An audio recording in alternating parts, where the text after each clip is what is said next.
അസ്സലാമലൈക്കും. പരിചയപ്പെടുത്തേണ്ട ആവശ്യം ഉണ്ടാവില്ല. ഇപ്പോഴുള്ള തലമുറകൾക്ക് ചിലപ്പം പരിചയം ഉണ്ടായിക്കൊള്ളണമെന്നില്ല. എത്ര വർഷം ഉണ്ടായിരുന്നു നമ്മുടെ മഹലിൽ? 5 വർഷം. 5 വർഷം. ഏത് കാലഘട്ടത്തിലാണ്? 4 വർഷം. 95 മുതൽ 99 വരെ മറക്കൂല ഉസ്താദിനെ. കാരണം ആ കാലഘട്ടത്തിൽ ഉണ്ടായിരുന്ന ആളുകൾക്കൊക്കെ അതിന്റെ ശേഷമുള്ള ആൾക്ക് പരിചയം ഉണ്ടായിക്കൊള്ളണമെന്നില്ല. പക്ഷെ നമ്മുടെ മഹലിനോട് ഭയങ്കര ഒരു ബന്ധമാണ് അല്ലേ ഉസ്താദ്? കാരത്തൂര് നിവാസികളോട് എന്താ പറയാനുള്ളത്?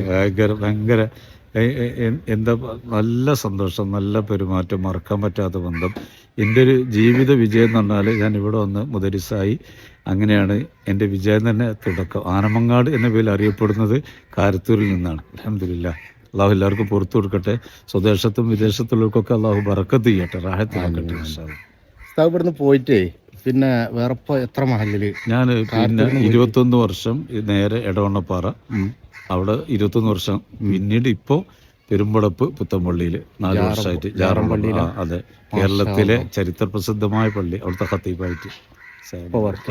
ഏതായാലും അല്ലാഹ് ചെയ്യട്ടെ. അറിയപ്പെടാത്ത ആളുകൾ ഉണ്ടെന്നുണ്ടെങ്കിൽ ഈ ഉസ്താദിനെ അറിയപ്പെടാത്തത് ഇപ്പൊ പുതുതലമുറയുള്ള കുട്ടികൾക്ക് അറിയപ്പെടാറുണ്ടാവുള്ളൂ. അവരും കൂടി അറിഞ്ഞിരിക്കാൻ വേണ്ടിയിട്ടാണ്. ഇത് ഞങ്ങളെ സ്വന്തം മുത്തുമണി ഉസ്താദാണ്, ആനമങ്ങാട്. മാഷാ അല്ലാഹ്, അൽഹംദുലില്ലാഹ്.